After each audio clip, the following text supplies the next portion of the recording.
Manang! Anong bitiwan? Ha? Kakalbuhin kitang buwisit ka. Akala mo siguro hindi ko napansin yun kanina na inaakit mo asawa ko, no? Aray, nasasaktan po ako, Manang. Bitiwan niyo po ang buhok ko. Hindi ko po alam ang sinasabi niyo. Hindi ko po inaakit si Manong Paulo. Anong hindi? Kitang-kita ko kung paano ka magpaawa sa asawa ko kanina para amuin ka. Itatanggi mo pa? Ano akala mo sa akin, tanga? Ha? Manong, ano pong gagawin niyo sa akin? Bitiwan niyo ako! Shh! Huwag kang matakot. Sandali lang naman to eh. Hindi ka masasaktan. Huwag po, Manong. Maawa po kayo sa akin. Ha? Mayet? Ano nangyari sa mukha mo? Bakit dumami ang mga bukol? Ano to? Uod? Napakaraming uod. Tulong! Tulungan mo ako, Paulo! Huwag kang lalapit sa akin. Lumayo ka. Layuan mo ako. Taon 1987, Siargao, alas 5 ng hapon, sa malaking bahay na bato sa tahimik at simpleng baryo sa naturang probinsya. Nung mga sandaling yon, abala si Jelay sa pagtadtad ng karne ng native na manok nang makarinig siya ng ingay sa labas. Mac, sarado na ba yung tarangkahan natin? Oo naman, nilagyan ko na ng padlock yung kadena. Bakit ba? Naku, di ba hindi pa umuwi si Manong Paulo? Paano makakapasok yon kung inilak mo na? Huwag ka mag-alala at may susi naman yun. Tsaka siya naman na nagsabi na laging ilalak yung tarangkahan paghapon na para walang basta nakakapasok na kung sino-sino lang. Pero parang may naririnig kasi akong tumatawag sa labas eh. Parang boses ni Aling Bining. Yun talaga matandang yun. Aalis nang walang pasabi tapos ngayon mangi-istorbo na may mga ginagawa.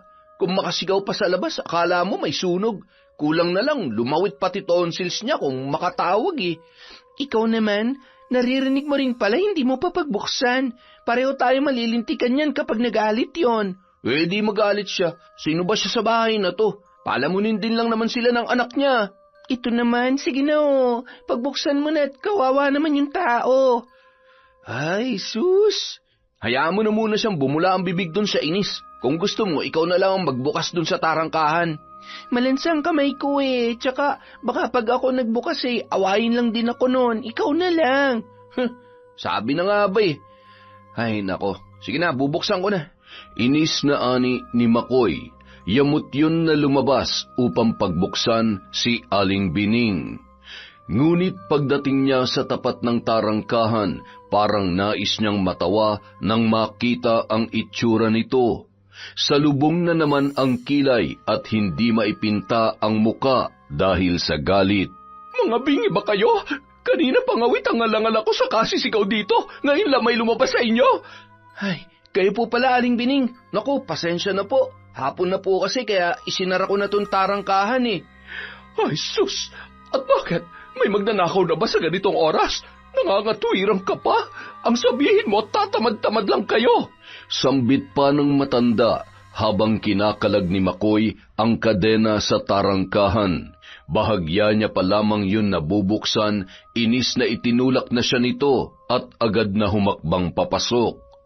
Nang mapansin noon na nakasunod siya ay bumaling yun sa kanya sa kamuling nagtatalak. Sa susunod maging alisto naman kayo kung may tao sa labas. Hindi yung pinaghihintay niyo muna ng matagal. Aba, paano kung importante palang kailangan? Di patay na bago niyo papagbuksan. Ay nako, makapal pa sa swelas ng sapatos ang pagmumukha ng thunders na tsaka na to eh. Ano ka mo? Ano makapal ha? Bubulong-bulong ka pa rin, akala mo hindi kita naririnig. Nako, maliho kayo ng dinig, Aling Bining. Ang sabi ko, pasensya na. Masyado po kasi kaming abala ni Jelay sa kusina kaya hindi ka po namin narinig agad eh. Ayun! Kaya naman pala, hindi niyo ako narinig kasi abala na naman kayo ng mutsatsang yon sa pagchichismisan. Parang hindi naman po yata tama na tawagin niyo ng ganyan si Jelay. Oh, bakit? Mali ba ako? Muchacha naman talagang babaknitang yun dito ah.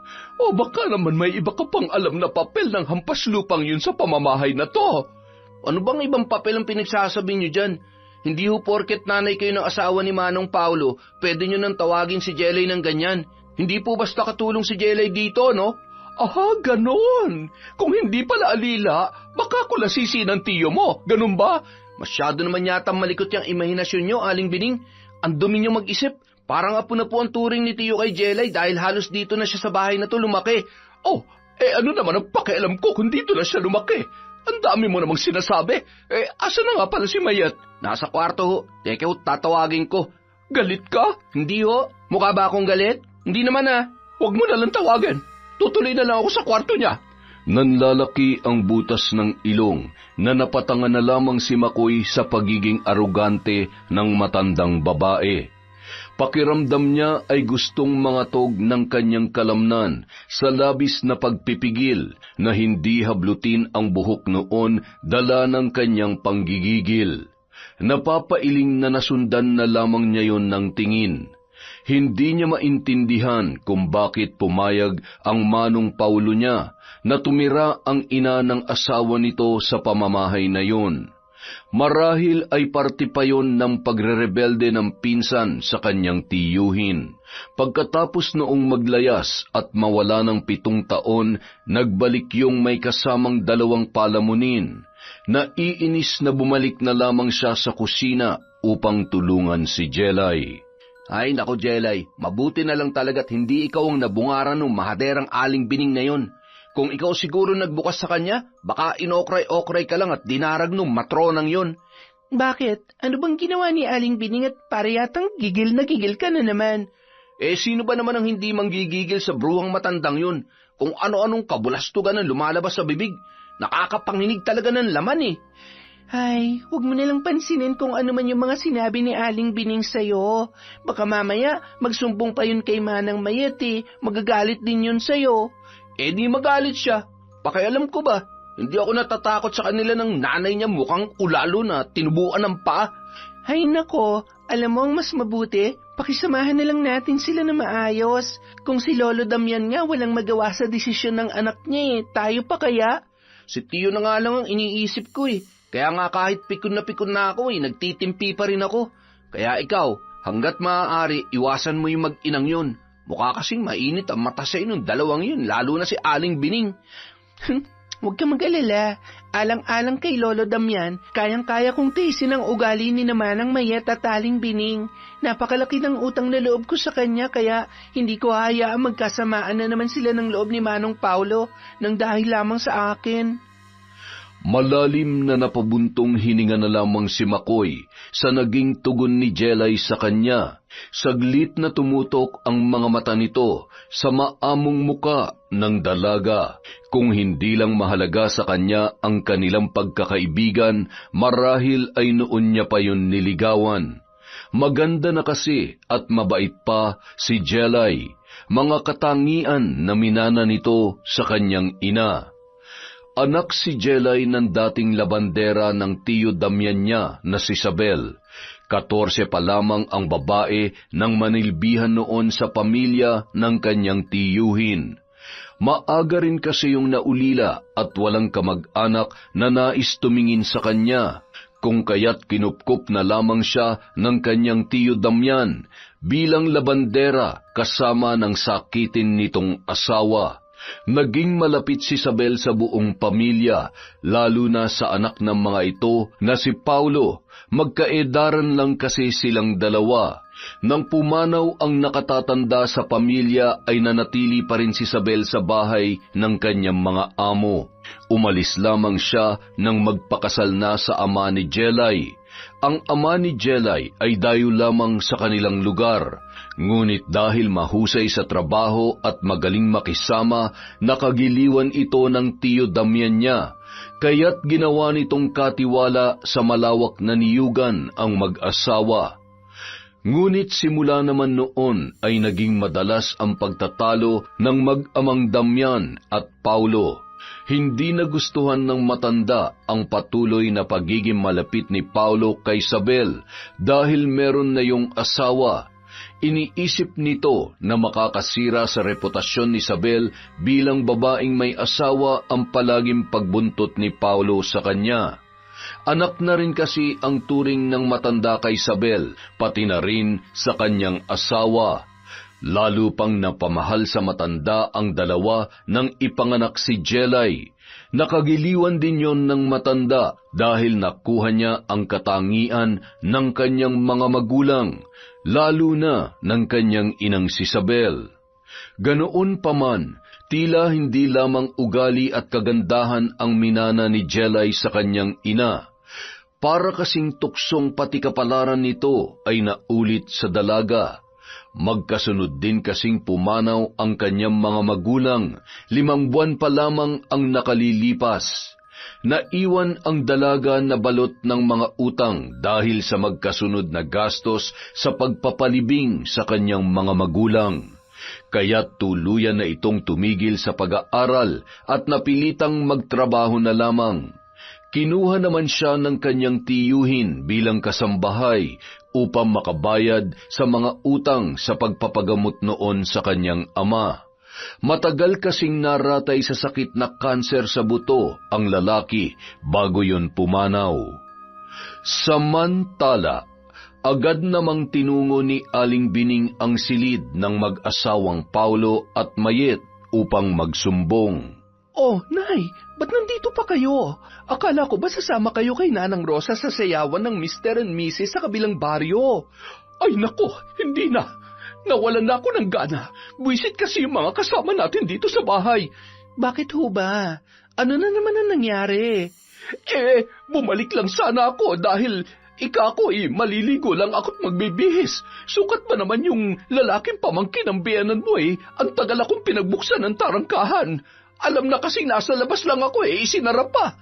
Bakit hindi nyo na lamang tinulak yon gasino lang naman yung harang na bakal. May tutulak ko ba yun kinadena ng mga lintik na akala mo tatakas yung tarangkahan. Kung bakit ba kasi hindi pa palayasin ng asawa mo rito yung mga yan Nay naman, mag-isip nga kayo. Kapag pinalayas natin yung dalawang yon, sino nang gagawa dito, Aber? Ay, kung sa bagay, pero tiyakin mo lang na di mabibilog ng dalawang yan ang ulo ng asawa mo, lalo na yung si Jelay. Napapansin kong iba ang mga tingin ni Paulo sa babaeng yon. Huwag ho kayong mag-alala, Nay. May iba akong plano. Tsumitsyempo lang ako. Sigurado ka ba dyan sa sinasabi mong yan? Opo, kaya huwag niyo nang alalahanin ng dalawang yon. Ako nang bahala sa kanila. Buti pa sumama na lang kayo kina Nanang Rosa para mawala yung init ng ulo nyo. Pagtataboy ni Mayet sa kanyang ina, pagkatapos yung abutan ng pera ay tumungo na ang babae sa kusina. Ngunit agad na dumilim ang muka nito dahil sa selos nang maabutan doon si Paulo na kausap si Jelay. Ganun pa man, hindi siya nagpapahalata. Mabilis siyang lumapit sa asawa at kumapit sa braso nito na animoy sawa. Pasimple pa niyang tinapunan ng matalim na tingin si Jelay na hindi malaman kung saan ibabaling ang tingin. Narito ka na pala. Ba't di ka muna nagtuloy sa kwarto para magbihis? Nagugutom na kasi ako kaya dito na ako sa kusina dumiretso. Ganun ba? Nako, tamang-tama. Malapit nang maluto yung ginataang manok ko sa langka, tsak na marami kang makakain. Sa sinabing yun ni Mayet, tila gustong umangat ng kilay ng dalaga. Hindi naman kasi siya ang nagluto ng sinabing ginataang manok na sinahugan ng langka. Walang iba kundi si Makoy. Ni hindi nga yun tumutungtong ng kusina sa oras ng pagluluto. Pumupunta lamang doon ang babae kapag sa tansya nito ay nakaluto na sila o pagdarating na ang kanyang asawa. Wow! Alam na alam mo talagang paborito ko Siyempre naman. Siya nga pala, nasan si Makoy? Ay, nasa likod bahay. Inutusan ko mamitas ng sili. Bagay na bagay kasi sa ginataang manok yung medyo may kaunting sipa ng anghang Nako, oo nga pala. Mahilig ka nga pala sa maanghang. Galing ako kanina sa likod bahay Nakalimutan ko pang mamitas ng sili. Malambing na ani ni Mayet sa asawa. Bahagya pa itong yumakap sa lalaki na animoy pusang naglalambing. Hindi naman malaman ni Jelay kung saan ipapaling ang kanyang muka. Nahihiya siyang tumingin sa dalawa. Hindi siya makaalis dahil natatakot siya na baka masamain na naman ito ng babae. Lagi kasi siyang nakakahanap ng dahilan para magalit kay Jelay. Isa pa, nakaharang ang mag-asawa sa may pintuan. Napayuko na lang tuloy siya dahil sa magkahalong hiya at takot. Nakahinga lang siya ng maluwag nang muling magsalita si Mayet. Ano pang hinihintay mo riyan? Hindi ka pa ba kikilos para maganda na lamesa? Maglabas ka na ng mga pinggan at ako nang bahala rito. Ay, mabuti pa nga, Jelay. Gutom na ako eh. Maglilinis lang muna ako ng katawan at magbibihis. Pagkatapos ay susunduin ko na rin si Papang sa kwarto niya para sabay-sabay na tayong kumain. Sige, dalian mo lang at baka lumamig ang pagkain. Nang makaalis si Paulo, saka lamang nakakilos si Jelay. Nakaharang kasi yun kanina sa may pintuan. Hindi niya mawari sa sarili kung bakit siya ginagapangan ng kilabot sa tuwing lumalapit yun sa kanya. Tila may kung ano sa presensya nito na nagpapatayo sa mga munting balahibo niya sa katawan. Pakiramdam ni Jelay, bigla siyang binabalot ng magkahalong kaba at pagkabalisa kapag tinitingnan siya ng lalaki. Naisip na lang niyang marahil dahil hindi siya sanay na may ibang lalaking kasama sa bahay na yon, maliban kay Mang Damian at sa kababata niya na si Makoy. Siya nga pala, Pang, masyado na palang matataas yung mga puno ng nyug dun sa lupa ni Miguel. Napadaan kasi ako ron nung isang araw eh. Mabuti pa siguro ipaputol nyo ng mga yun. Pagbubukas ni Paulo ng usapan habang kumakain, bagay na nagpaangat ng ulo ni Jelay. Napatingin siya sa dako ni Paulo.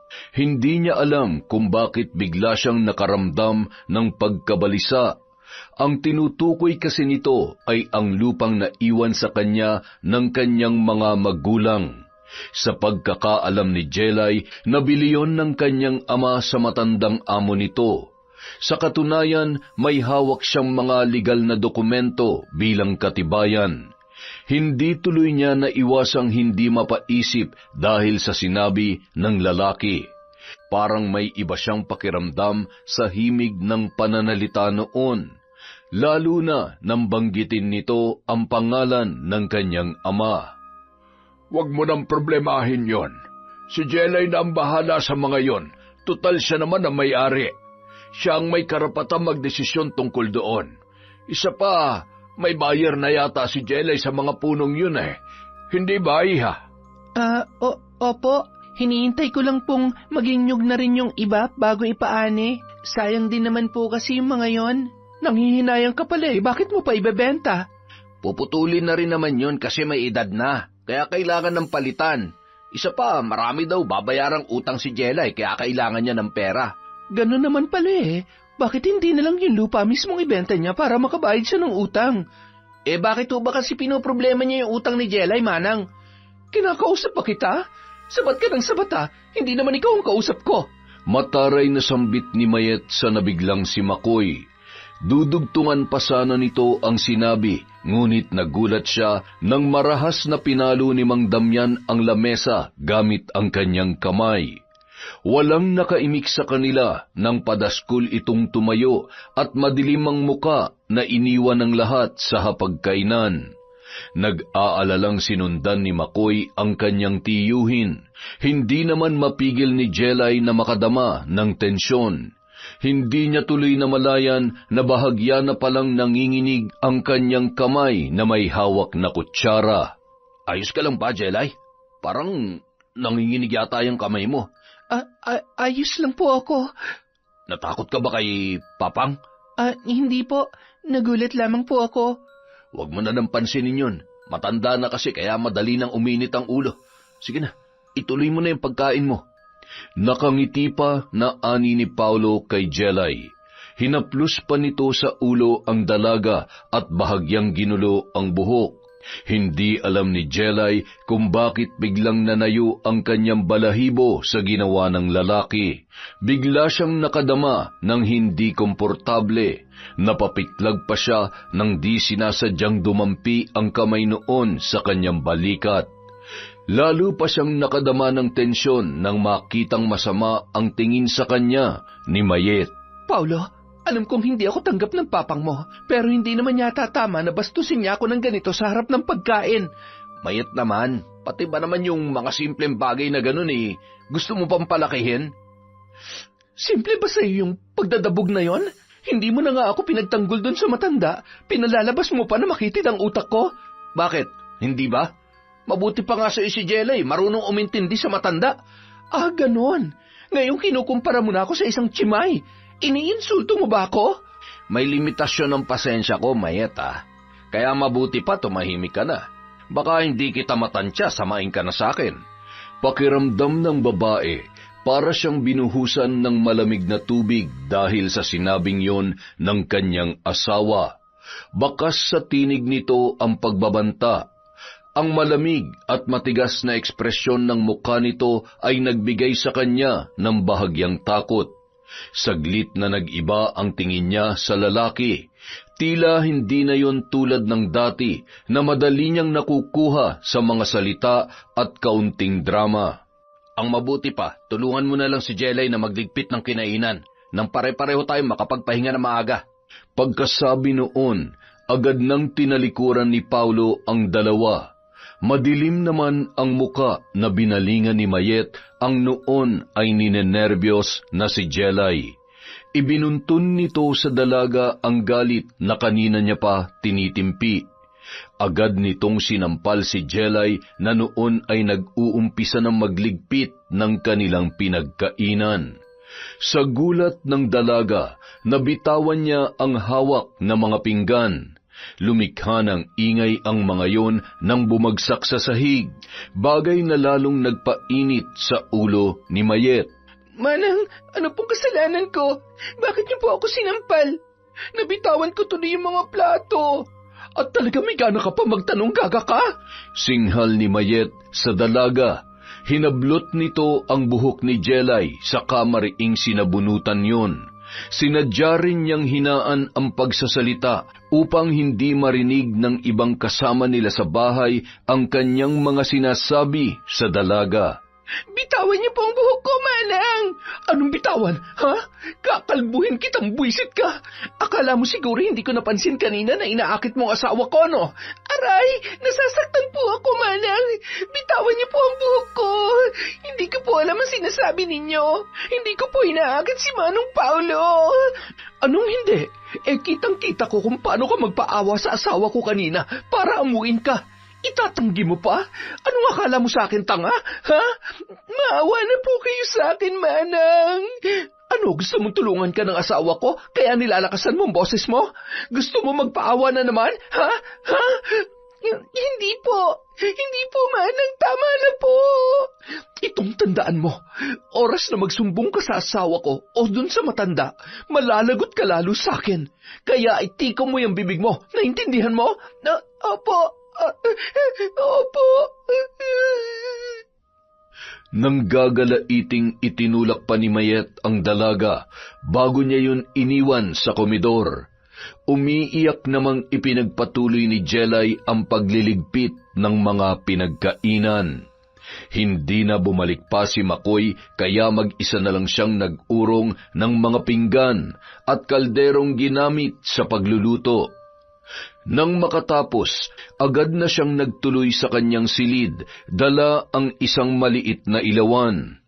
Pagkapasok niya sa kwarto, ipinatong niya ang ilaw sa lamisita na naroon, saka parang sabik na inilatag ang kanyang katawan sa higaan.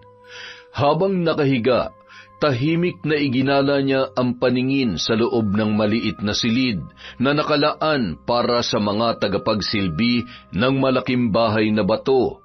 Ang kwartong yon ay dati ring inukupa ng kanyang ina nang naninilbihan pa yon sa pamilya ng kanyang mga amo. Nakaramdam ng matinding lungkot ang dalaga. Hindi niya napigilan ang unti-unting pangiliran ng luha nang maalala ang kanyang mga magulang. Mabigat ang katawan na muli siyang bumangon upang magpalit ng pantulog. Ngunit napatigil siya nang maramdamang tila may pares ng mga mata na nakamasid sa kanya. Puno ng paghihinala na napatingin siya sa dako ng pintuan. Subalit ganun na lang ang gulat niya nang biglang may lumagabog sa bubong. Kasunod noon ay nakarinig siya ng tila mahinang mga yabag na palayo sa pintuan ng kanyang kwarto. Napapaisip na pinatay niya na lamang ang gasera at nagpasyang matulog. Kinabukasan, maaga siyang nagising upang maghanda ng mga halamang gamot na ginagawang tsaa para sa matandang amo. Ngunit nagulat siya nang makita si Paulo pagbukas ng kanyang pintuan. Nakatayo yun sa harap ng kanyang silid na nakatapis lamang ng tuwalya. Manong, anong ginagawa niyo rito sa tapat ng kwarto ko? Ha? Kuwan, maliligo na kasi ako eh. Naisip kong tingnan kung gising ka na. Magpapahanda sana ako ng baon na pagkain. Tulog pa kasi ang manang mo eh. Maagang pasok ko ngayon sa munisipyo. Ganun po ba? Sige po, kukuha lang po muna ako sa likod bahay ng sambong at dahon ng guyabano. Alanganin ng ngiti na sagot ng dalaga. Bigla na naman kasi siyang hindi naging komportable sa presensya ng kanyang amo. Pakiramdam niya talaga na may kakaiba sa mga tingin noon. Ramdam pa niyang sinusundan siya nito ng tingin hanggang sa makalabas siya ng kusina. Nakahanda na ang almusal at baon ng lalaki nang magising naman si Mayet. Kanina ka pa ba gising, Langga? Bakit hindi mo ako ginising para ako na lang ang naghanda ng baon mo? Bungad kay Paulo ng kanyang asawa. Pasimple pa nitong inirapan si Jelay bago yumakap kay Paulo na parabang matagal silang hindi nagkita. Agad namang binaklas ng lalaki ang mga kamay noon na nakayapos sa kanya ng mahigpit. Di na kita ginising kasi nandito naman si Jelay. Pinasabay ko na yung baon ko sa pagluluto niya ng almusal at tsaa ni Papang. Kung sa bagay, para kay pa na may kasambahay tayo rito kung ako rin naman palang gagawa ng gawain sa kusina. O na, sige na at mahuli na ako sa trabaho. Baka maunahan pa ako ni Mayor sa pagpasok. Pagtataboy ni Paulo sa kanyang asawa. Nagtatrabaho ang lalaki sa munisipyo sa tanggapan ng alkalde. Malakas ang kapit ng kanilang pamilya dahil kapitan ng baryo ang ama nito na si Mang Damian. Kilala na ang kanilang pamilya hindi lamang dahil sa koneksyon sa politika, kundi dahil na rin sa laki ng mga ari-arian. Halos pag-aari nila ang mga lupain sa buong baryong yun. Maging sa mga karatig pook ay mayroon din silang ari-arian, mga lupain na nasanla sa kanila ng kanilang mga kababaryo na narimata. Ang isa sa mga yon ay ang malaking bahay na kanilang tinitirhan. Dati yung pagmamay-ari ng pamilya ni Isabel, ang ina ni Jelay. Ngunit sa hindi inaasahang mga pangyayari na isanla ang bahay na yon, pati na rin ang iba pa nilang ari-arian na naging dahilan kung bakit sila naghirap. Kaya nauwi sa pamamasukan bilang labandera ang nag-iisang apo at tagapagmana sana ni Isabel sa mismong pamilya na pinagsanlaan ng kanilang lupa. Isang mapait na kapalaran na naipasa hanggang kay Jelay. Nang makaalis si Paulo, agad namang binalingan ni Mayet ang dalaga. Oh, anong tinatanga-tanga mo riyan? Ba't di mo pa asikasuhin ang almusal ng matanda? Kanina pa yung naghihintay sa kubo niya, nakatunganga ka pa. Bilisan mo na! Mataray na utos ni Mayet sa dalaga. Halos hindi naman magkanda ugaga si Jelay sa pagsasandok nang biglang bumungad si Makoy. Hindi nun mapigilan na hindi magparinig. Tulungan na kita, Jelay. Para naman may silbi ako. Di tulad nung iba riyan, mga palamunin na nga lang, wala pang pakinabang. Ako bang pinariringgan mo? Kami ba ng nanay kong tinutukoy mong unggoy ka, ha? Uy! At may pumiyok na isa. Kung akala mo kayo yon, di kayo na nga.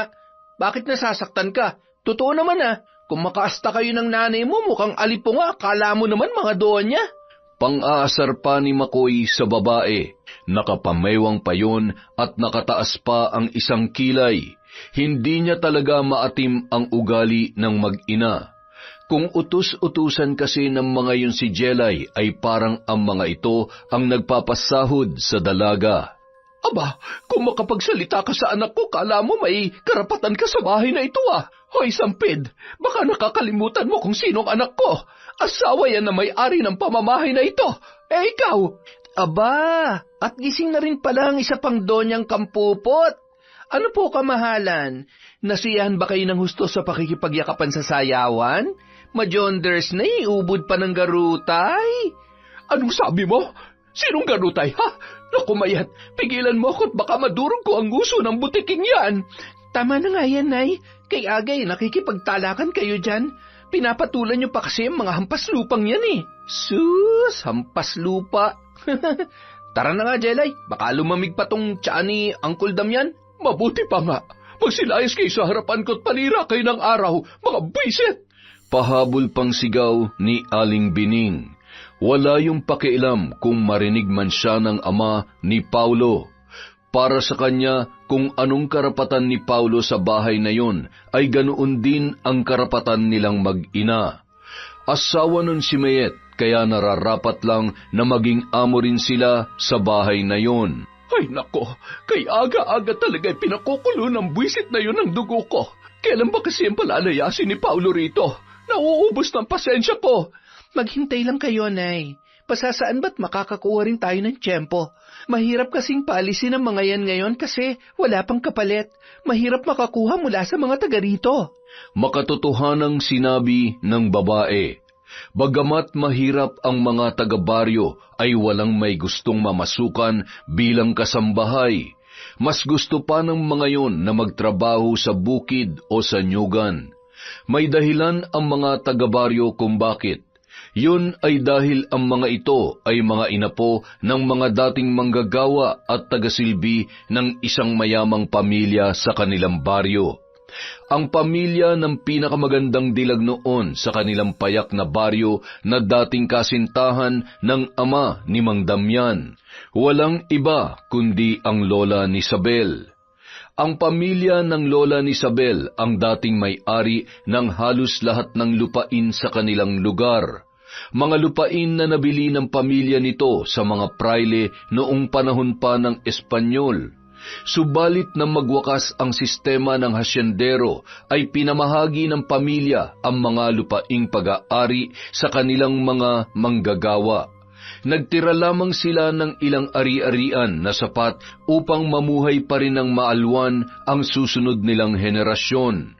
Subalit dahil sa manipulasyon at panlilinlang ng ama ni Mang Damian sa lola ni Isabel, ay naisanla sa kanilang pamilya ang mga ari-arian, pati na rin ang bahay na tanging natirang pag-aari noon. Tulad ng ibang lupang nakamkam nito mula sa mga gipit na kababaryo sa pamamagitan ng pananamantala.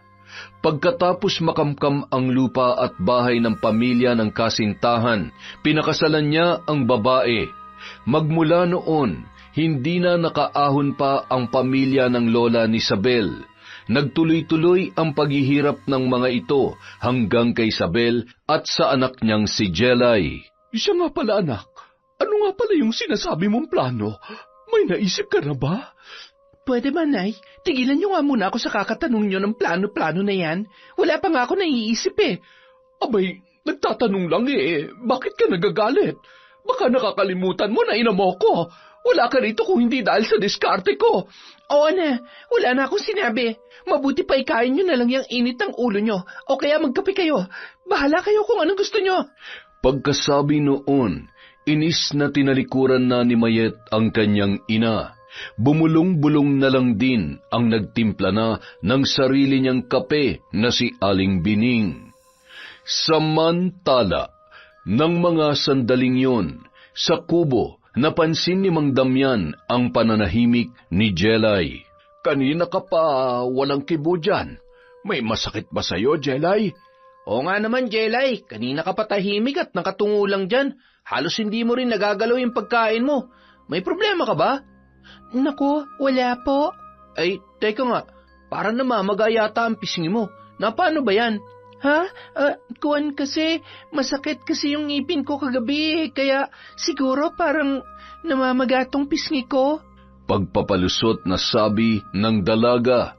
Hindi niya masabi ang totoo dahil sa takot sa banta ni Mayet.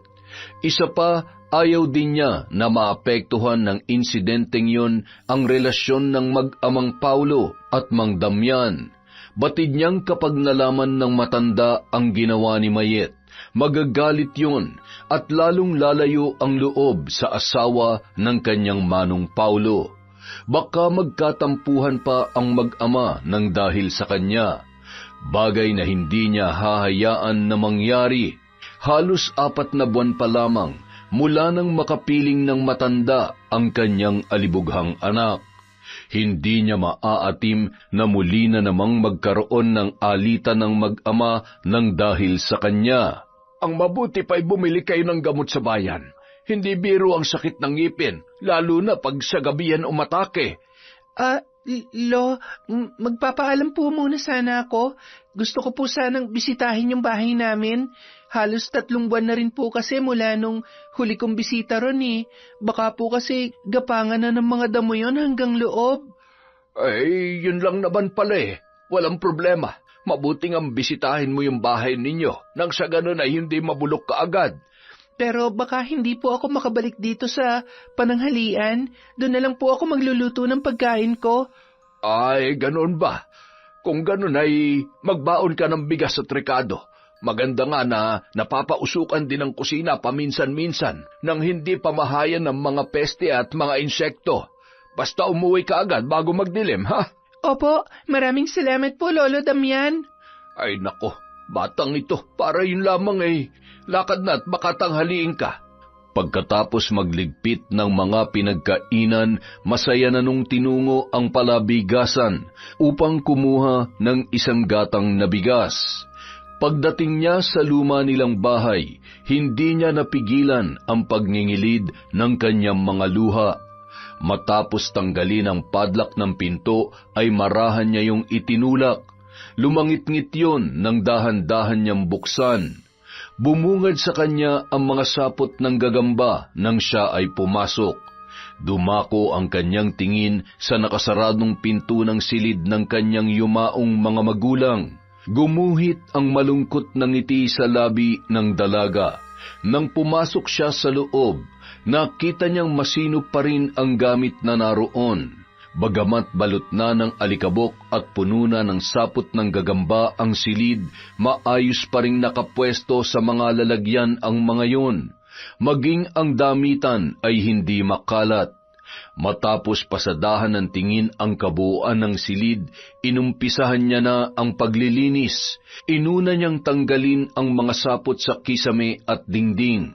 Pagkatapos, inilabas niya ang mga damit at pinagpagan sa kamuling itinupi.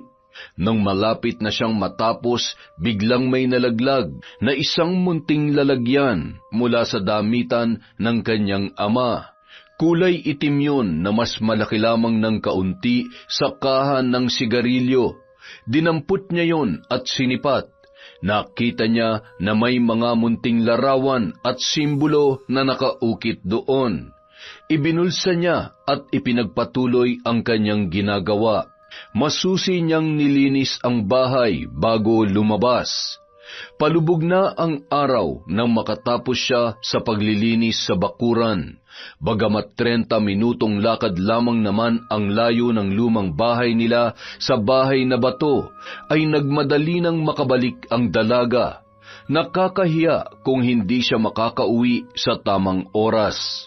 Uy, buti naman at nandito ka na. Akala ko mag-isa ako makikibaka rito sa kusina eh. Ikaw talaga? Pababayaan ba naman kita mag-isa rito? Pero alam mo, naiisip ko, bakit kaya wala nagpipresintang mga kababaryo natin na kasambahay dito? Dadalawa lang tuloy tayong gumagawa. Kasi nga, mas gusto ng mga taga rito na magtrabaho sa bukid kesa mga muhan. Tingnan mo nga, kahit manggagawa sa nyugan at palayan eh, wala makuha si Angkol. Kaya tumanggap na lang siya na makikitanim. Kung sa bagay, kapag ganon, hindi sila aasa sa sahod. Sarili pa nilang oras nila. Magbibigay lang sila ng parte ng kita, ayos na. Tumpak! Kaya nga si Angkol waiting na lang tuwing anihan at koprahan sa parte niya. Nasa ganoon silang pag-uusap nang biglang bumungad na naman si Aling Bining. Agad nitong itinaas ang bandera ng isang babaeng palengkera.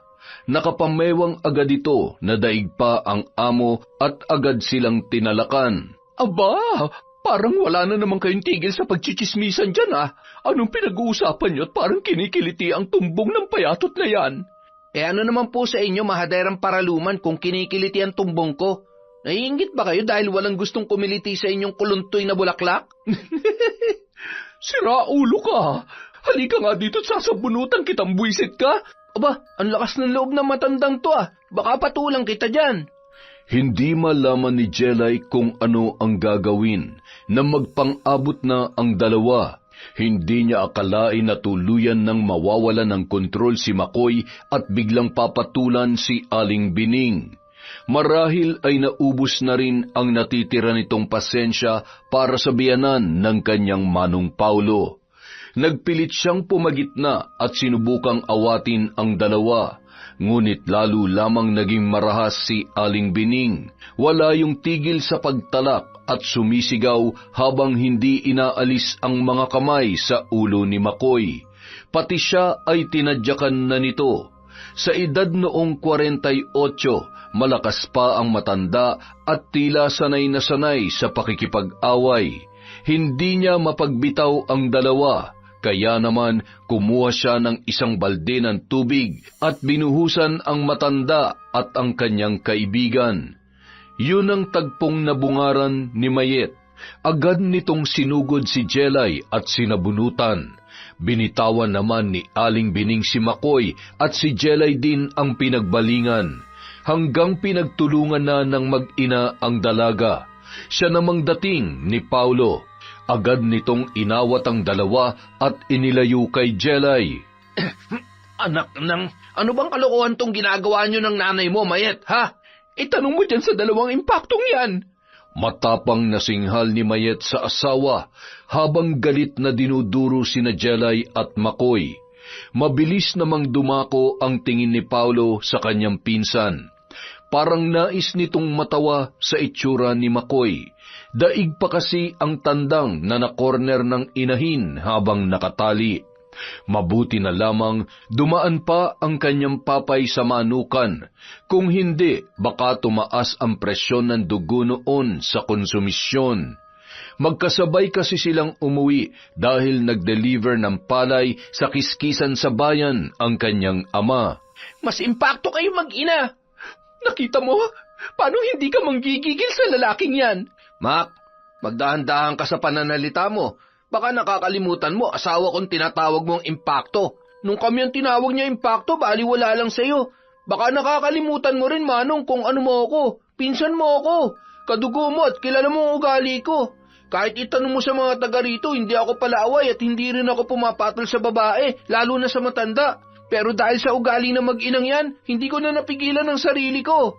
Napatango na lamang si Paulo sa sinabi ng kanyang pinsan. Kilala niya yon at alam din niya ang ugali ni Mayet at ang nanay nito. Maging siya ay nauubusan na rin madalas ng pasensya sa mag-ina. Bungangera kasi at matapobre ang mga yon.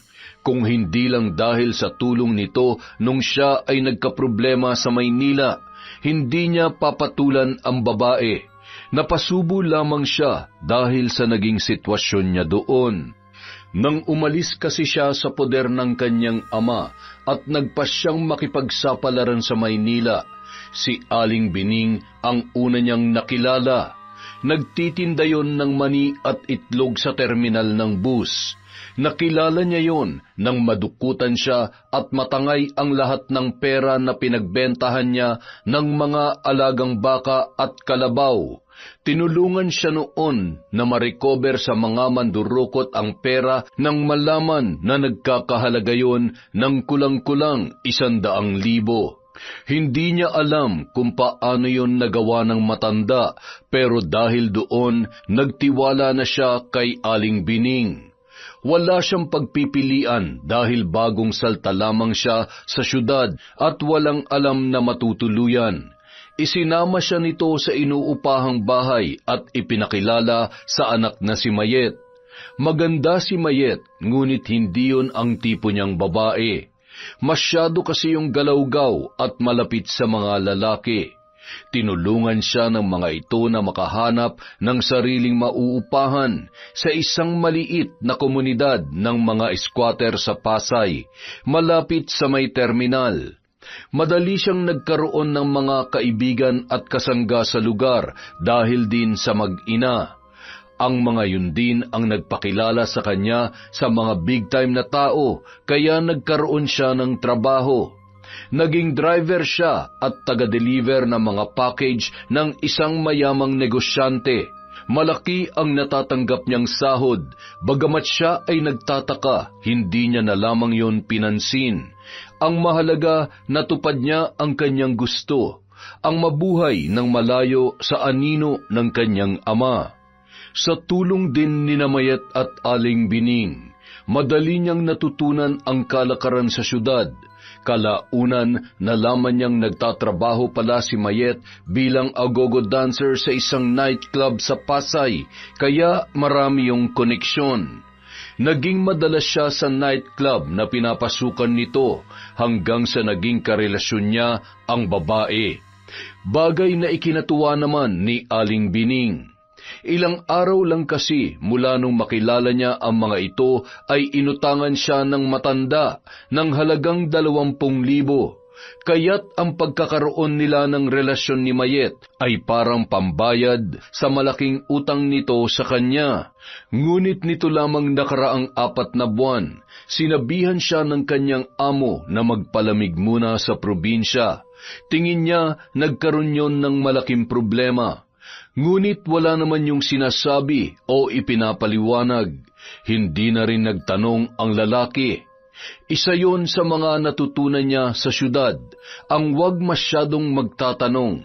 Kaya't kinabukasan din kasama ang mag-inang Mayet at Aling Bining, muli siyang bumalik sa puder ng kanyang ama. Kami pa ngayon ang babaliktarin mong buwisit ka? Kaya kitang-kita ko kanina na pinagtutulungan nyo ng tsimay na tong nanay ko. Dagdag pa ni Mayet na nagpabalik sa isip ni Paulo sa kasalukuyan. Ibubuka pa lamang niya ang kanyang bibig para sawayin yon, ngunit naunahan siya ni Makoy. Naniningkit ang mga mata noon na dinuro ang kanyang asawa. Teka nga muna sandali. Anong pinagtutulungan? Hindi namin ginawa yun, ha? Huwag ka nga sinungaling. Tama na yan, Macario, pwede ba? Hindi ka na nakakatuwa. Tama. Hindi siya nakakatuwa. Tama? Kung tamaan ka kaya sa akin matandang kulubot ka. Wala kang pinagkatandaan, ha? Isa pa, Mac, ikaw ang tatamaan sa akin.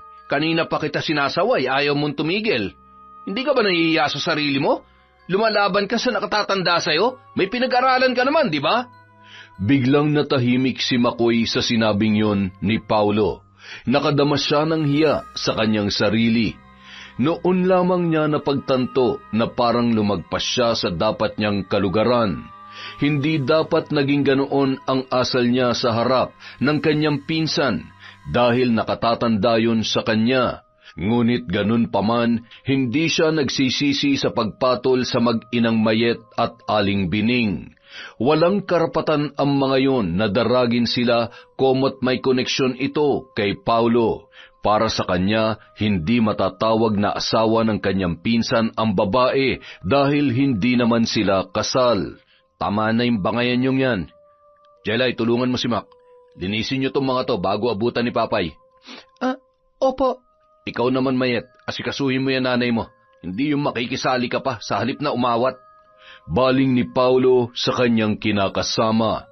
Pagkatapos ay madilim ang muka na tinalikuran na sila nito. Nagtuloy yon sa kanilang kwarto. Tinapunan naman sila ng matalim na tingin ni Mayet. Pagkatapos ay sumunod na kay Paulo.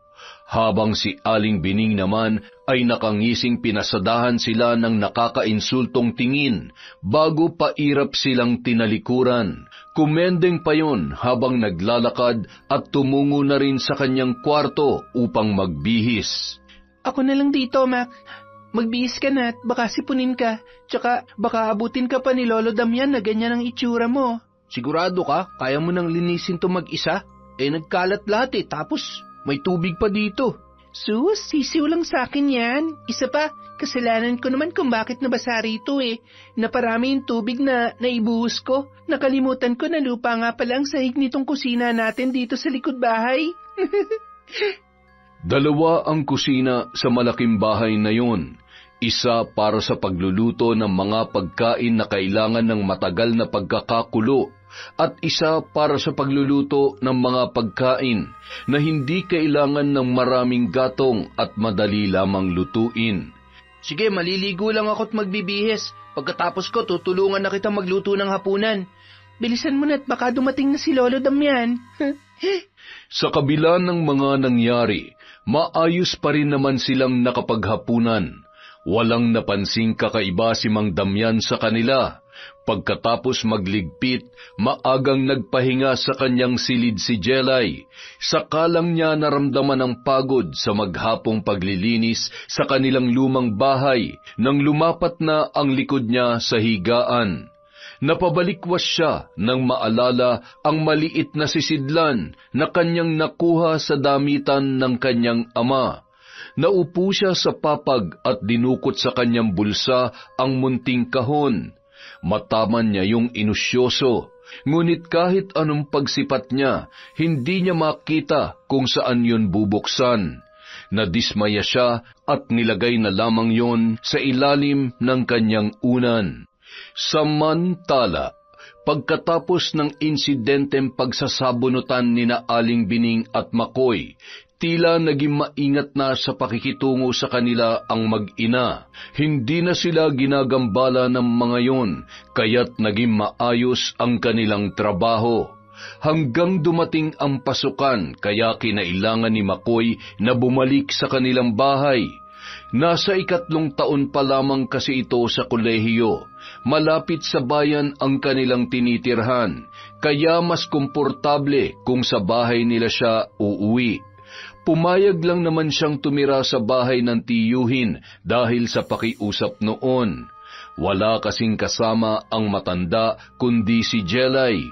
Ngunit ngayon na may iba nang makakasama yun sa bahay bukod sa dalaga, kampante na siya na umuwi sa kanila. Hindi na siya mag-aalala na magkakaroon ng hindi magandang usap-usapan ang paninilbihan ni Jelay sa malaking bahay na walang ibang kasama kundi ang matanda. Kailangan mo ba talagang umuwi sa inyo? Pwede ka namang sumabay kay Manong sa pagpasok eh. May klase nga ako na panggabi. Nakakaya naman kay Manong Paulo kung magpapahintay ako hanggang alas 8. Alas 4:30, uwian na sila sa munisipyo. Ganun ba? Pero kasi... Huwag ka mag-alala. Dadalaw ako madalas dito pag walang pasok. Malapit lang naman yun sa amin. Ano ka ba? Tsaka huwag ka matakot dun sa 2 bruha. Kinausap ko na si Manong Paulo. Hindi naman gugulo yung mga yun. Dahil sa sinabi ni Makoy, napilitan na lamang ngumiti ang dalaga. Hindi niya masabi sa kaibigan na hindi lang kinamayat at Aling Bining siya natatakot, kundi maging kay Paulo. Lalo na at laging wala ngayon si Mang Damian dahil nag-aasikaso ng bagong libangan na manukan. Madalas pa nga ay doon na rin natutulog ang matanda. Samantala, muling nagpaalam si Mang Damian na maglalagi ng 5 araw sa manukan. Kailangan daw niyang personal na bantayan ang pagpapakain at pagsasanay sa mga manok. Ginawa na rin kasing negosyo ng matanda ang pagbebenta ng mga manok na panabong. Hindi maiwasan ni Jelay ang hindi makadama ng kaba, lalo na nang tapunan siya ng matalim na tingin ng mag-ina habang nagbibilin sa kanilang 3 si Mang Damian. Siguro naman narinig mo ang sinabi ng matanda kanina, hindi ba, Jelay? Opo. Kung ganon, ano pang hinihintay mo? Pasko? Aba, kilos na. Umpisahan mo na magtrabaho, huwag kang kukupad-kupad. Ano po ang una kong gagawin, Manang? Tonta? Tinatanong pa ba yan? Natural, magluto ka. May balak ka bang gutumin kami ng nanay ko, ha? Matapos siyang sigawan, hindi inaasahan ni Jelay ang sumunod na ginawa ni Mayet. Hinablot siya nito sa buhok at kinaladkad papunta sa kusina. Manang, nasasaktan po ako. Bitawan niyo po ang buhok ko! Pagmamakaawang sambit ng dalaga habang gigil na hinihila ni Mayet ang kanyang buhok. Anong bitawan? Ituturo ko lang sa'yo yung dapat mong gawin kasi tanga ka. Tama na po, Manang. Magluluto na po ako. Magaling kong ganon. Ngayon, alam mo na, ayoko sa mga tanga, ha? Parang hindi mo pa alam ang gagawin mo eh. Araw-araw mo naman yung ginagawa. Nananadya ka eh, ha? Nananadya ka ba? Muling sigaw ni Mayet sa dalaga. Hinigpitan pa nito ang pagkakasabunot kay Jelay at hinila papalapit sa saingan. Dapat sa'yo inunod ko dito eh, para magtanda ka. Manang, tama na po. Tatandaan ko na po ang lahat. Hindi na po ako magtatanong. Tigilan mo nga ako sa kakaiyak mo. Alam mo bang kulong-kulo ng dugo ko sa'yong babae ka? Matagal ko nang gustong gawin to eh. Aray ko po, Manang. Pakiusap, tama na po. Tumahimik ka.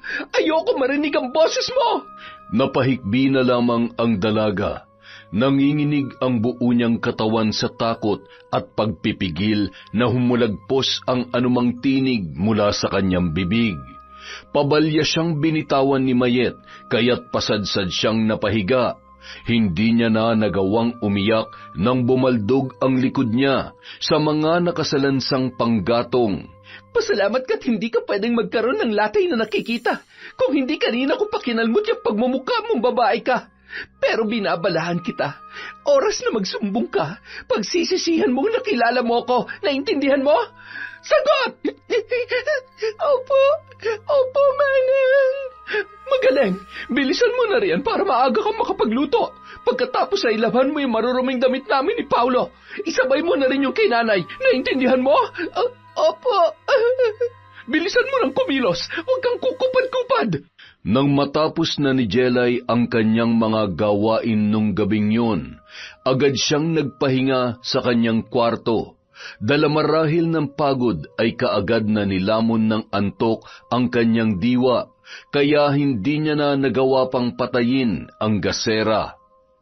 Hating gabi, naalimpungatan siya sa tunog na naririnig sa ilalim ng kanyang unan. Nang iangat niya yon upang tingnan kung ano ang lumilikha ng tunog, ay nagulat siya nang makita ang munting kahon na kanyang isinuksok doon. Nakaangat na ang takip. Lalo lamang lumakas ang tunog na kanyang naririnig. Parang lagitik yon ng kung anong bagay na kumukutkot sa loob. Dinampot niya ang kahon at binuksan gamit ang kanyang kuko. Medyo madulas, ngunit nagawa niya pa ring buksan. Nang maalis na ang takip, tumambad sa kanya ang laman noon. Maliliit na laruan, nagawa sa hindi niya matiyak kung goma ba o gulaman. May isang hugis na parang langgam na may pakpak at isang parang uod na kulay mapusyaw na dugo. Ipinatong niya ang mga yon sa ibabaw ng unan at muling inusyoso ang kahon. May nakita siyang kulay puting papel na naninilaw na dala ng kalumaan. Mayroong nakasulat na hindi niya maintindihan. Nang ipagpatuloy niya ang pagbabasa, nahintakutan siya sa mga nakasaad sa sulat. Ayon sa nabasa niya, ang nilalaman ng kahon ay mga alagang insekto na gamit sa pambabarang. Kinilabutan na ibinalik niya ang papel sa loob ng kahon. Habang nanginginig ang kamay, ibinalik niya rin ang mga figura ng insekto at uod sa loob ng kahon. Kinabukasan, muling naging kalbaryo ang kanyang araw dahil sa mag-ina na sina Mayet at Aling Bining. Oh, bakit nandito ka sa kusina? At magsasandok ka pa ng kanin? Manang, kakain po sana ako. At sino nagsabi sa'yong pwede kang kumain, ha? Manang, kuwan po. Lagpas tanghali na po kasi. Nagugutom na po ako. Ganon. Nagugutom ka na. Tapos na rin po ako sa mga pinagawa niyo sa akin. Pwede na po siguro akong kumain kahit konti. Kakain ka. Gusto mo nang kumain. Tama ba? Opo, Manang. Nakayukong sagot ni Jelay. Nanginginig ang kanyang boses sa magkahalong takot at gutom. Halos mabitawan niya na ang plato na kanina niya pa hawak-hawak. Hindi makatingin ng diretso sa babae, dala ng takot na baka saktan siyang muli nito. Nang kunin sa kanya ang plato ay hindi siya nakatutol. Nakita niyang sumandok yon ng mainit na kanin, saka nakangising lumapit sa kanya. Ngunit nabigla si Jelay nang idukdok nito sa kanyang muka ang pinggan na may laman na bagong sandok na kanin. Nagugutom ka, di ba? Ayan, lamunin mo. Lumamon ka, patay gutom. Napaso si Jelay nang dumikit ang mainit na kanin sa kanyang muka, kaya malakas niyang naitulak ang babae. Umiiyak na napahawak siya sa napasong bahagi ng kanyang muka. Itinulak mo ko? Bakit, ha? Lalaban ka na, ha? Hindi po. Hindi ko po sinasadya, Manang. Nanlilisik ang mga mata na sinigawan siya ni Mayet. Muli nitong hinablot ang kanyang buhok at hinila siya sa kanyang ulo. Nahindik siya nang makita na hinagilap nito ang isang kutsilyo. Matapang ka na, ha? Akin na yung kamay mo. Manang, ayoko po. Maawa po kayo. Sinabing akin na yung kamay mo eh. Sigaw ng babae habang hinihila ang kamay ni Jelay at pilit na ibinubuka ang kanyang palad. Sinubukan niyang lumaban ngunit marahas na itinutok ni Mayet sa kanyang muka ang hawak na kutsilyo. Nanginig siya dala ng takot. Napangisi naman ang babae sa nakitang pagkatakot sa kanyang mga mata. Hinila nito ang kanyang kamay at ipinatong sa lamesa. Hindi niya magawang tumutol nang ibuka nito ang nakakuyom niyang palad. Ganito dapat ang ginagawa sa mga kamay na pangahas. Napasigaw na lamang si Jelay nang maramdaman ang mariing paglapat ng talim ng kutsilyo sa kanyang kamay. Agad na dumugo ang nilikha noon na malalim na sugat. Siguro naman ngayon ay magtatanda ka na. Nakangising ani pa ni Mayet bago binitawan ang kamay ni Jelay. Ito ang isaksak mo sa kokote mong boba ka. Hindi ka kakain hanggat hindi ko sinasabing kumain ka. Maliwanag! Sige na, iligpit mo na itong mga kalat dito. Opo. Opo, Manang. Opo, Manang, ba't hindi ka pa kumikilos dyan? Anong iniintay mo? Milagro? Manang, dumudugo po kasi itong sugat ko. Bakit hindi mo talian para tumigil ang pagdudugo? Baka naman gusto mong ako pang gumawa niyan. Nanginginig na mabilis na umiling si Jelay. Nakayuko ang ulo na dinampot ang nahulog na plato, saka maingat yung inilagay sa lababo. Napaigtad pa siya sa takot nang muling marinig ang boses ni Mayet. Bilisan mo na riyan bago pa magbago ang isip ko. Baka mainis na naman ako, tamaan ka na naman sa akin.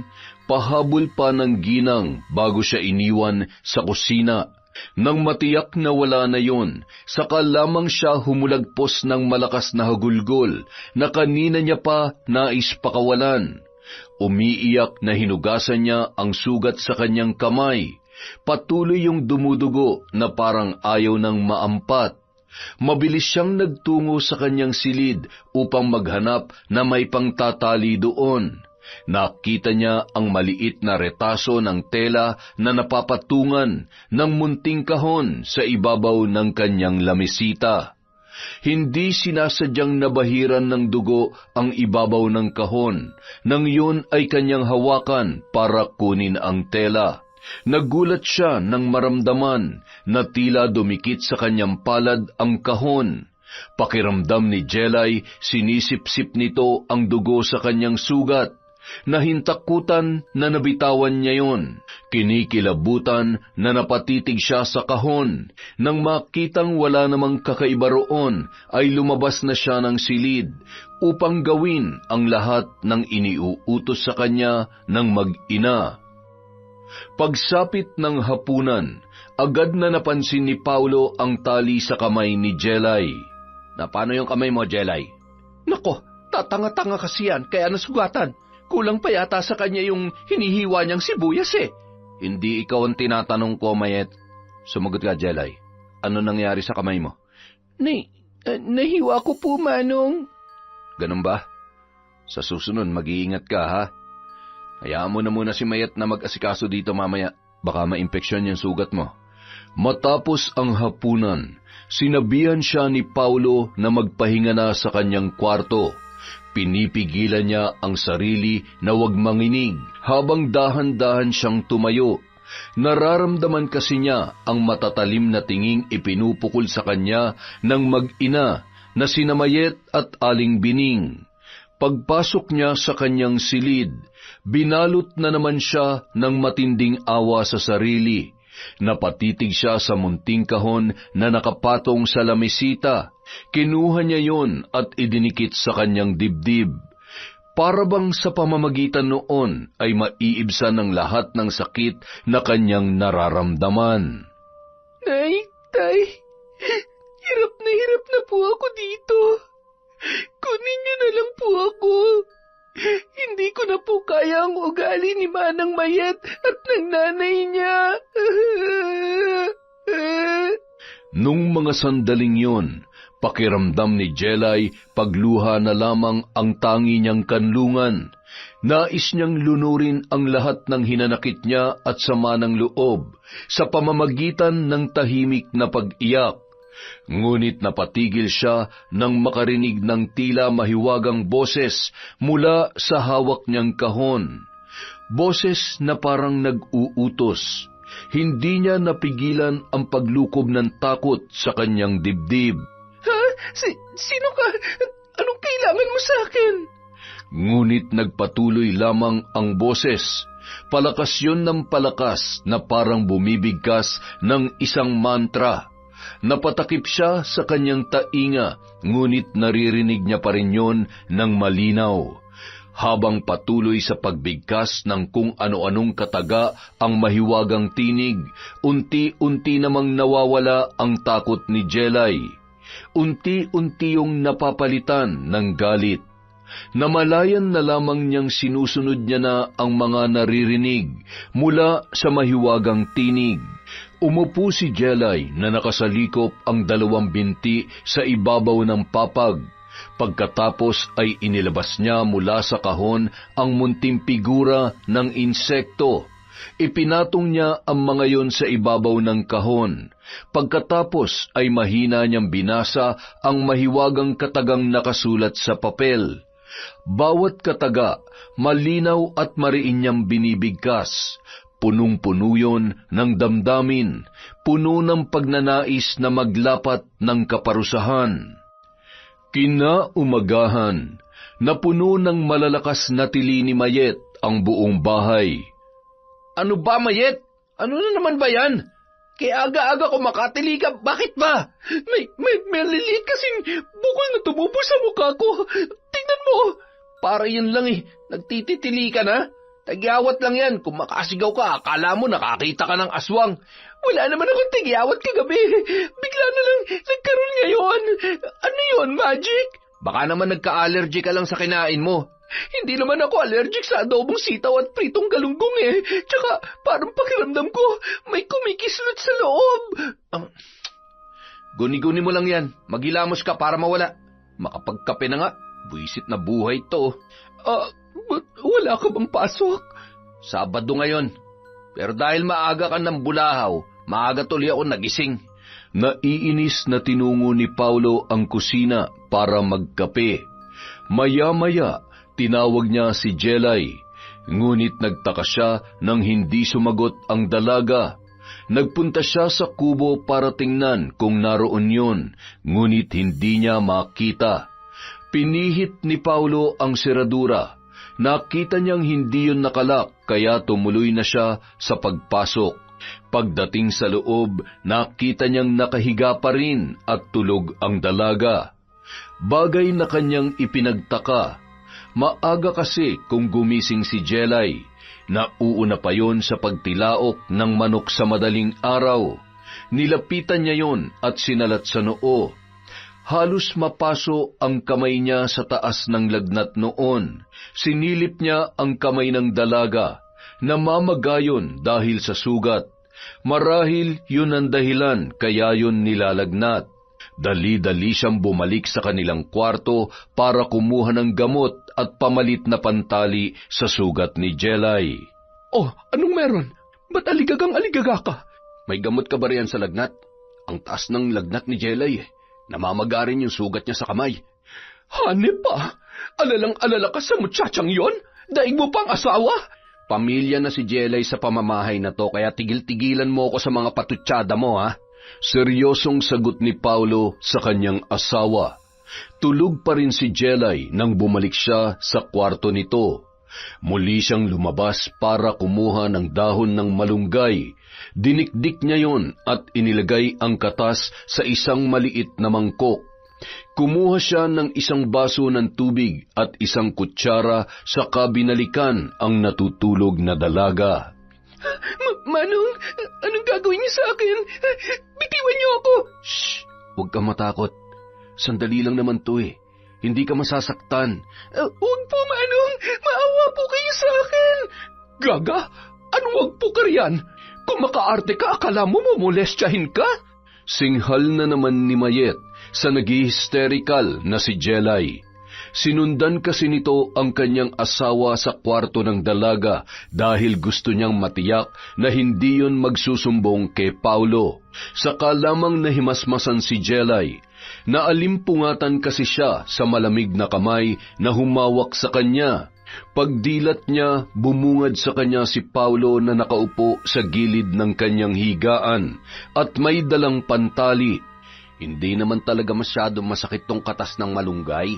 Eto, inumin mo muna ang kalahati at ang natitiray, ilalagay natin dyan sa sugat mo. Natural na antibiotic to, kaya gagaling ka kaagad. Nakangiting paliwanag ni Paulo sa dalaga habang pinapainom ng katas ng malunggay. Pagkatapos ay maingat niyang pinatakan ang sugat ni Jelay ng natirang katas, saka tinalian ng malinis na pantali. Ilang oras lang bumaba na rin ang lagnat ng dalaga. Matapos matiyak na maayos na si Jelay ay iniwan na nila yon upang makapagpahinga. Tapatin mo nga ako, Mayet. Bakit nitong mga nakaraan ay parang laging takot na takot si Jelay sa mga tao rito sa bahay? Ha? Aba, malay ko. Kung makatanong ka naman, parang nagtatanong ka ng kriminal. Bakit, hindi ba? Para namang hindi ko kayo kilala ng nanay mo. Mga mata pobreng manggagancho. Anong ibig mong sabihin? Ay, matagal ko nang alam ang modus nyo mag-ina. Kasabwat kayo ng mga nandukot sa akin sa terminal noon. Kaya nagtaka ako kung paano niya na-recover yung pera ko noon eh. Anong kasabwat ang pinagsasasabi mo riyan? Huwag ka na magmaang-maangan pa. Modus nyo mga taga-squatter yun. Nag-aabang ng probinsyanong mapeperahan. Nalaman kasi ng nanay mo na mas malaki ang magiging pakinabang nyo sa akin kung makukuha nyo ang loob ko. Mahusay din kumilatis ang nanay mo, ha? Wala akong alam sa sinasabi mo. Tsaka, anong kaugnayan ng nakaraan na yan sa lagnat ni Jelay? Natural, malaki. Tingin mo naniniwala ako na aksidenteng nahiwa ni Jelay ang sarili niya? Anong akala mo sa akin? Tanga? Bakit? Hadlang ba si Jelay sa plano nyo? Kaya minamaltrato nyo siya para umalis? Sasagot pa sana si Mayet at mga ngatwiran nang bigla silang makarinig ng malakas na kalabog sa labas. Sinundan yon ng namamaos na tinig ni Aling Bining. Magkasunod na lumabas sina Paulo at Mayet para saklolohan yon. Nagulat sila nang makitang nakahandusay na sa sahig ang matanda. Nilapitan yon ni Mayet at tinanong, Nay, ano nangyari sa inyo? Tulungan mo kaya munang tumayo bago ka magtanong. Kalmadong sambit ni Paulo sa kanyang asawa. Hindi siya nag-alala para sa kanyang biyanan tulad ng pag-alala niya para kay Jelay. Simula nung matuklasan niya ang sikreto ng mag-ina ay nawalan na siya ng amor sa mga yon. Kabilang pala ang dalawa sa grupo ng mga manggagancho sa squatters area malapit sa terminal. Protektado yon ng mga pulis scalawags na siyang may hawak sa lugar na yon. Nung araw bago sila umuwi ng probinsya, sinabi yun sa kanya ng dati niyang amo na si Mr. Chen. Dahil sa kabaitan ni Paulo, pinauwi siya noon sa probinsya para hindi na lumalapa ang kanyang sitwasyon. Habang hindi pa malalim ang kanyang koneksyon sa sindikato ay pwede pa siyang umalis, ngunit huli na ang lahat para sa mag-inang sina Mayet at Bining. Delikado kapag bigla na lang niya itong iniwan sa syudad. Baka idamay siya nito sa mga atraso nila bilang paghihiganti. Kailangan lang niya ng panahon at tamang dahilan para hiwalayan ang babae na hindi siya magkakaproblema. Ano bang nangyari? Bakit nandyan kayo sa sahig? Hindi ko nga alam Basta naramdaman ko na lang na parang may kumagat sa batok ko, tapos bigla akong nahilo. Magpahinga na lang muna kayo sa kwarto, Nay. Buong araw na naging mainit ang ulo ni Mayet dahil siya ang nag-asikaso sa lahat ng gawaing bahay. Hindi naman makatulong ang nanay niya dahil nahilo raw yon. Hindi naman siya makapalag dahil nandoon si Paulo. Ngayong batid niya na alam na nito ang kanilang sikreto ay hindi siya dapat makitaan ng pagkakamali. Wala siyang balak na bigyan niyo ng dahilan para siya ay hiwalayan. Malaki ang mamanahin noon kaya ayos lang sa kanya na mamuhunan ng kaunting hirap. Hanggat hindi siya umaamin ay wala yung magiging katibayan sa akusasyon sa kanilang mag-ina. Hindi na siya nagrereklamo nang si Paulo na mismo ang naghahatid ng gamot at pagkain para kay Jelay.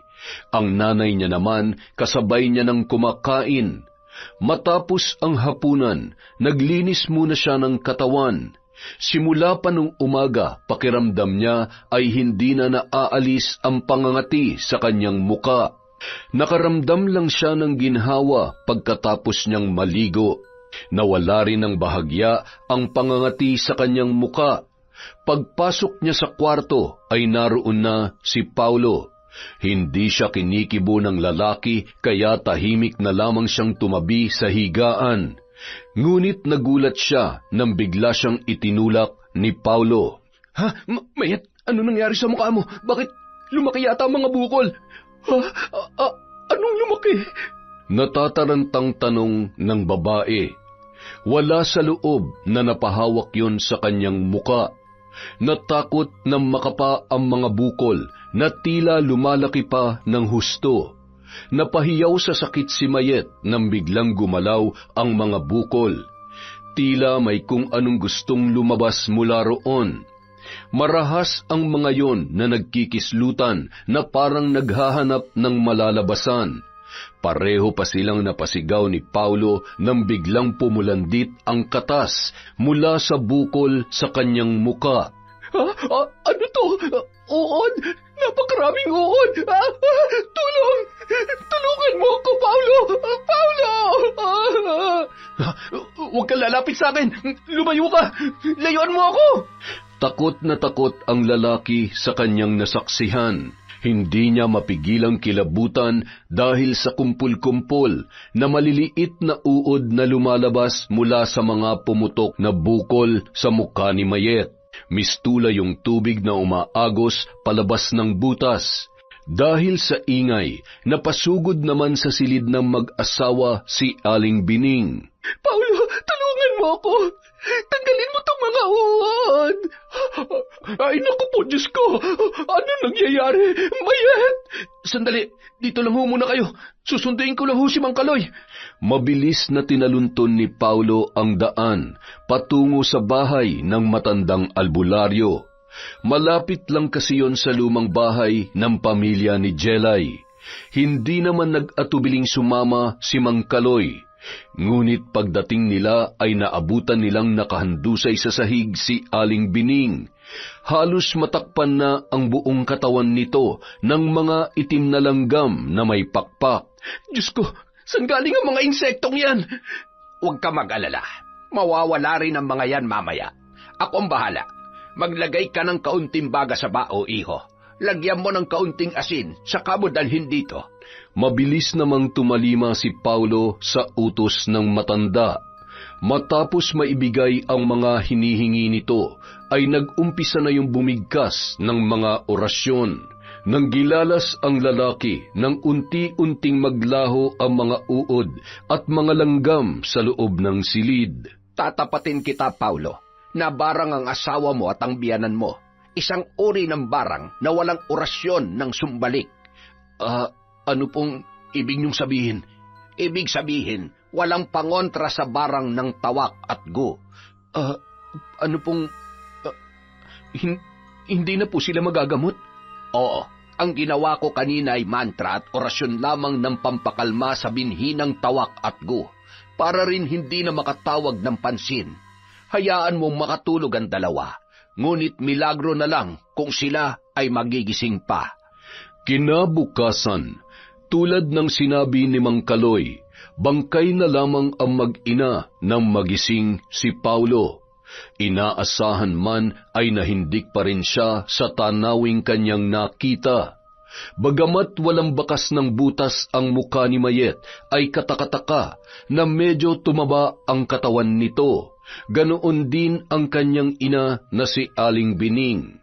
Nang araw ng burol, may isang kapitbahay na nagsabi na nakakita raw siya ng maraming langgam sa loob ng kabaon ng matanda. May isa namang nagsabi na nakakita siya ng makapal na kumpol ng mga maliliit na uod sa ilalim ng kabaong ni Mayet. Matapos ang libing, nagpaalam muna si Jelay na uuwi sa kanilang bahay. Pakiramdam kasi niya ay mabigat ang kanyang dibdib. Pinayagan naman siya ng mag-amang sina Paulo at Mang Damian. Samantala, Narito po pala kayo, Mang Kaloy. Salamat po at tinitingnan-tingnan niyo tong bahay namin. Kanina pa nga kita inihintay, iha. Bakit po? May kailangan po ba kayo sa akin? Hindi na ako magpapaligoy-ligoy pa. Alam kong ikaw may gawa sa nangyari sa asawa ni Paulo at sa kanyang biyanan. pakiwari ni Jelay ay biglang nangatog ang buo niyang katawan sa sinabing yun ng matandang albularyo. Nakaramdam siya ng di maipaliwanag na takot. Hindi niya alam kung paano sasabihin sa matanda na wala siya sa sarili nang gawin niya yun. Halos wala na siyang matandaan sa kanyang mga nagawa. Huwag kang matakot. Walang ibang makakaalam ng lihim na ito. Isa pa, batid kong hindi mo yun sinasadya. Ang lahat ng nangyari ay kagagawan ng kahon. Paano niyo po nalaman ng tungkol sa kahon? Dahil ako nagbigay noon sa iyong ama. Ano pong ibig niyong sabihin, Lolo Kaloy? Ang kahon na yon, ang ala-alang binigay ko sa nag-iisa kong anak nang iwan ko sila ng kanyang ina sa Maynila. Kung ganon, kayo po ang ama na hinahanap ni tatay kaya siya napadpad dito? Ako nga, pero naduwag ako na magpakilala sa kanya. Hindi na napigilan ni Jelay ang maluha sa narinig na revelasyon ng matanda. Di yata't ito ang amang matagal na pinananabikang makita ng kanyang ama. Hanggang igupo ng sakit ang tatay niya ay umaasa pa rin ito na makikita ang kanyang ama. Gusto niyang sumbatan ng matanda, ngunit nababakas niya sa mga mata nito ang matinding pagsisisi. Natakot ako noon na baka hindi rin ako matanggap ng tatay mo. Baka pinuntahan niya lamang ako para pagsalitaan ng masama at itakwil sa bandang huli. Patawarin mo ko, Jelay, kung naduwag ako noon. Umiyak na lamang ang dalaga at niyakap ang matanda. Ngayong alam niya na ang lahat, kahit palihim, ay maipadarama niya pa rin ang pagmamahal ng isang apo rito. Patuloy na nanilbihan si Jelay sa pamilya ni na Paulo. Nung mga panahong yun, hindi na iwasan ni Jelay na mahulog ang loob sa lalaki. Mabait pala yun at maalalahanin. Taliwas sa una niyang impresyon. Akala niya noon ay masama rin yun tulad ng asawa nito at biyanan. Ang kanyang nakalimutan ay mabait ang ama noon na nagpalaki sa kanya. Kahit kailan, hindi ipinaramdam ni Paulo na malayo ang agwat nilang dalawa at katayuan sa buhay. Masayang pinagmasdan ni Mang Damian sina Jelay habang naglalakad papunta sa altar. Sa wakas ay nagbalik na rin sa tunay niyang tahanan ang anak ng apo ng pinakamagandang dilag sa kanilang baryo. Yun! Ang ganda nun, may mga twist pa. Nagulat ako doon Dahil dyan, meron na naman po tayong shout out.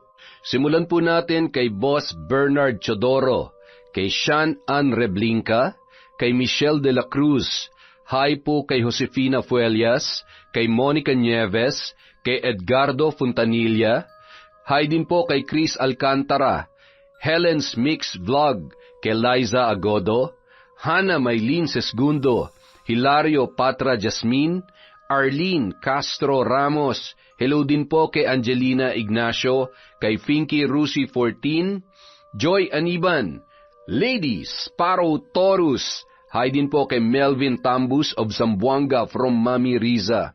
Hello po kay Ray Buendia, kay Jenny May, kay Billy Ray from Lucy Buendia. Hello po kay Romela Terrado, Bob Dylan, Dingkong from Marcos Balingasa. Hello po kay Jenny Villa, kay Albert Valderrama, kay Mirasol Masuher, kay Desiree de los Santos. Hi din po kay Toto, kay Kawil, kay John Monding, Papa Opong, Mama Lol, AJ, Jerry, Weng, Windy, Vincent. Pogi naman ang pangalang yon. Hi din po kay Angie, Yael at Tantan from Gloria Taer. Hi po kay Margareth, kay Mary Ann Rivera Padilla from Larry Gumangas. Hello po kay Helen Flores, kay Charlene Gumansing. Hi din po kay Cecil Vlog, kay Medellina, kay Miss Maura, kay Lucy San Jose, kay Honey Austria, Shauma TV, Lydia Lopez, Jessica Sobremonte, Jobel Baldonasa, kay Janaya Dagison, kay Janice Delfin Ramirez, kay Yasmin Bautista. Hello po kay Manny Maniego, kay Jasmine Vicente, kay Marideth Jurila, kay Sidney Crosswind, kay Gianni Rojas, kay Tara Dabi, kay Marian Laborte, kay GDG, Virginia Belay, kay Rai at Eliza from Antipolo. Hello po kay Len TV2, kay Jenny V. Suco, Georgia Reyes, Ana Lily Reyes from J. Roy. Hi po kay Mel Santarisa, kay Vicky Abut, kay Rida, Chat Advincula, Chambi, Champi, Tad, Danda at Junior Aguilar from Yana Marie Respicio. Hi po kay Mabel Reyes, kay Adam Lasa, kay Consolacion Alvarez, Lori Paredes, Julie Tapang from Ana Liza Diga. Hi din po kay Irma Umali, kay Rodolph Leres, kay Eunice, kay Richel Villarreal, kay Silvia Marie Alegre, Verna Oriondo, Kilonyo Viane, kay Lea Villanueva, at ang nag-iisang Berry ng Taiwan. Maraming salamat po. Mag-iingat po kayo kung nasan man kayo. Again, maraming salamat po. Love po kayong lahat ni Kwentong Enteng.